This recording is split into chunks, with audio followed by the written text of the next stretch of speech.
Welcome to the Experience of Human Design Rave Festival 2025. Enjoy the ride. Hello, everybody. It's so nice to be here in our virtual space with Julia and meet our speakers because we have such interesting speakers this year. Very different, and also our intention for the festival is very different. So we had a lot of laughter just now about the topic we came up with. And I'm very glad to present to you Rose Osman. Hi there. Hi, everyone. Rose, hello, Rose. Welcome to Human Design Rave Festival 2025. And we're really, really happy to have you finally.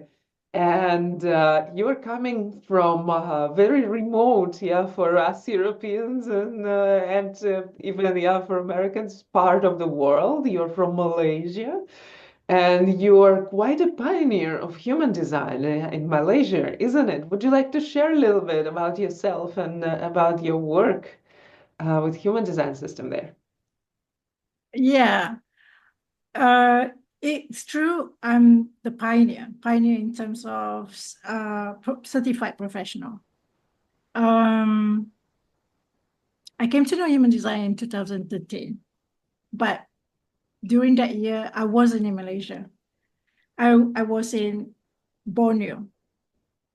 And when I came to know human design, I was really angry, especially at Ra.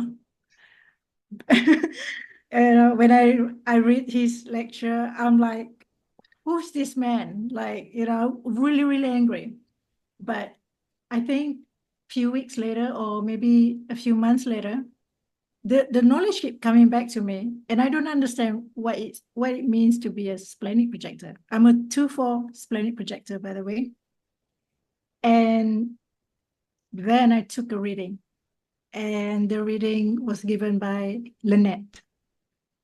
And Lynette said to me,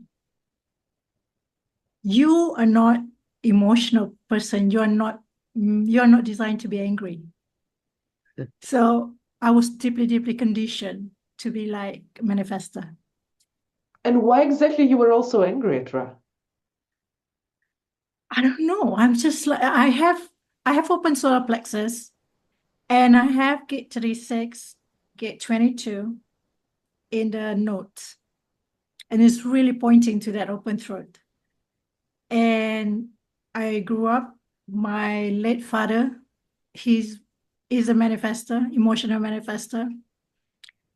And I'm really, really angry. The fact that when I met the knowledge, I feel angry.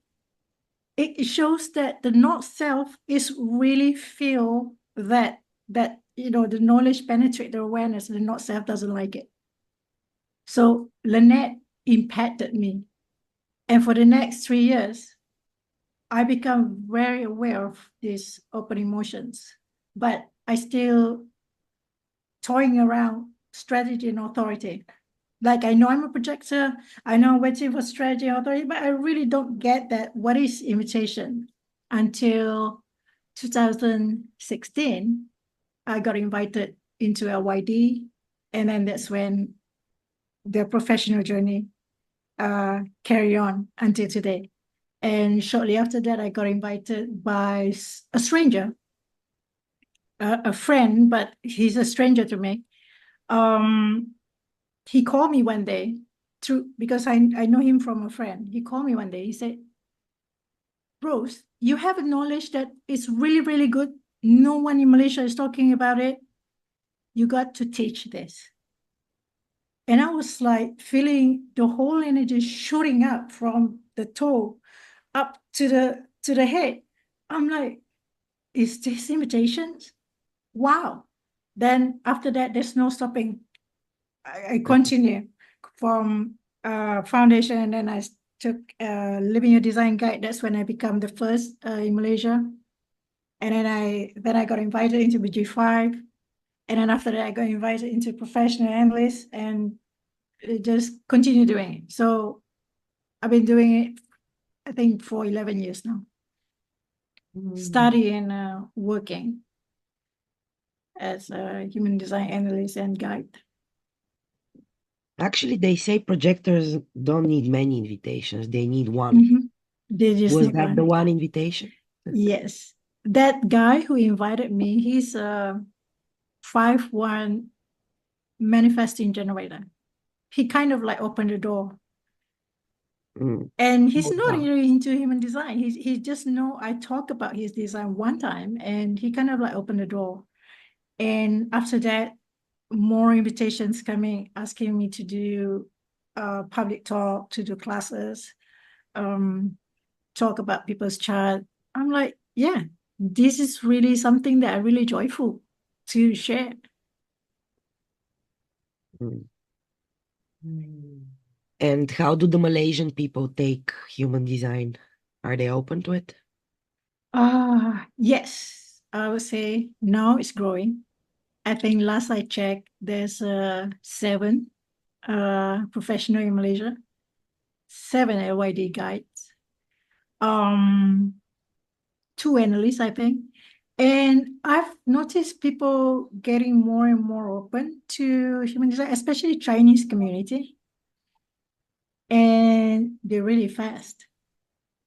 They're really, really fast. And I saw a book, translate book from Definitive Book of Human Design, book by Joyce Huang, Taiwanese teacher, in bookstores. And I'm really, really happy because every single time I heard people say, oh, human design. I didn't say anything. I didn't introduce myself. I just sit there and like, yeah, that's it. I feel proud doing what I'm doing. Mm-hmm.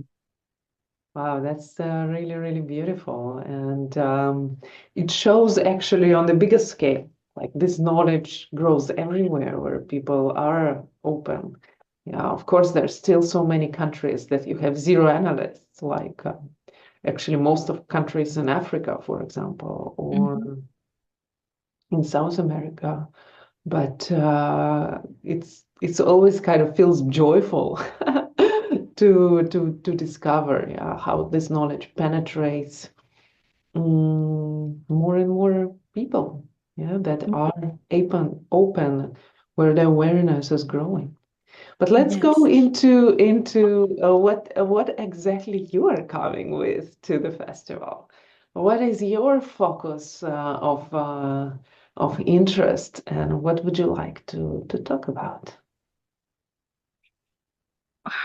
I really like to talk about the importance to embrace oneself, despite what the design is saying. Like, when you come to design, I mean, I remember Ra says that when you read the I Ching, he wrote the I Ching for the not self. I mean, some of the I Ching words, keynotes can sound very negative, like, for example, in my case. And how do you accept that? How do you accept, let's say, if your son is just meant to be detriment? Right? For people, they always think, oh, detriment, that's bad. I mean, I'm a cross of service. I really shine in my judgment. And it's not just judgment I share with people. I have self-judgment towards myself. Sometimes my mind was like, what kind of shit design is this that you're born with, So I came to a point where I allow my mind to able to judge because it's conditioned that way. I have open ego. I have open G. Whenever I look at people who I feel better than me, I feel like, oh, there go my self-worth. So my mind judge, but I allow my mind to judge. But at the same time, I be gentle with myself. I observe that without stopping my mind judging, but not taking that judgment harshly towards myself. And start to notice, I start to realize all those keynotes, they are beautiful, even though it sounds negative, like perversions in my case. The other more keynotes when you say it. So it's really about loving yourself, not loving in terms of your mind loving it. The problem with, in my experience, many people that I came across, they want human design to be written based on what they like instead of accept what it is. So this is what I like to bring my approach to. I'm doing it naturally with all my clients and my students. You got to love who you are. I remember one of the students I had in LYD, she changed her name and then she asked me, I asked her, do you like your name? She said, no. I said, well, maybe you should get back to your natural self, because in your design, it's all about reflecting your experience. You cannot let go who you are. You cannot try to be somebody else at the same time embodies, your experience as who you are. This is about really come back to love yourself, but not from the mind, but really feel this essence of love. I mean, this is what Gate 58 teach, love of life. How do you love your life? Your body. Your body is your life. You're going to love every part of the genes, every part of the shadows, every part of the light. So this is something that I feel very important for people to be aware and wake up if they can as we go into 2027. And rather than toying around with, what happened with the society right now, what happened with the world right now, and people just keep, chasing trains and chasing everything, try to rebuild life based on the foundation that already broken. Why not go back to our own life and love life that way? So that's my approach. So that keeps us very curious. So you are going to basically share, how would you not just summarize, but maybe give us a teaser, of that, and of course each and every one of us shares from what we are and from who we are. So you were mentioning your personality sun, 58 gauge in the second line, line of perversion, and what it really means, and also your journey with that, right? And would you like to specify a bit more, so to keep us kind of curious on the whole journey? Well, I think I can put it this way. If you think perversions is really sexual, it's not just that. It's more than that. It's it kind of like, I would say, steroid in your body in a way that you cannot control these intense stimulations and joyful in your life. And when people talk about perversions, people like, when you say perversion, look at their face. When I found my keynotes, when I see perversions, I'm like, you. Like, I already angry at Ra at the time. We found a source of your true anger. Yeah. And then now, like, perversion, what is this? And it's detriment. Is no exaltation, no polarity, no exaltations. It's meant to be on the detriment. So it kind of like, okay, what is this? What kind of jokes that God made me, like, pull me into perversion? You can give me something better. Then I realized the whole construct of perversion.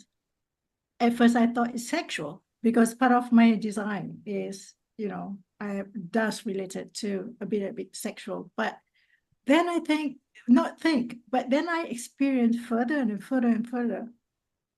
It's more than that. Sexual is just how human relate because it's part of life. But the channel itself, the gate itself, pointing to this planet, it's more than sexual. It's not really, really sexual, but it's more than that. So when you meet perversions, you only have two ways to deal with it. You either like it or don't. So that's when we're going to go into. Beautiful. Wow. That really leaves us curious to know more, to see more. And indeed, this for myself as well, and I'm sure for so many more, the system that brings a very logical explanation, very structured explanation, definitive one, truly. So we can go in much more depth words that we're using also on daily basis. So beautiful that you are going to bring this aspect and go deep with that. And yeah, and there will be also some practical elements to it. And I'm personally really curious. How about you, Veronica? Yeah, I really love that we're gonna talk about judging because Judging is. yeah, because there is what I really love about human design is that there is no moral in the system. Actually, this is what caught my attention, to be honest, because we live in a world where more or less it's black and white. And although we have all the colors, we learn from very young age, this is good and this is bad. And we know when we grow up that things are not only bad or things are not only good. And it can go both ways. So that's something I really love about human design. And I'm really glad you're going to talk about this topic because people indeed sometimes when they get into the system and they hear their keynotes and they can be so judgmental over themselves and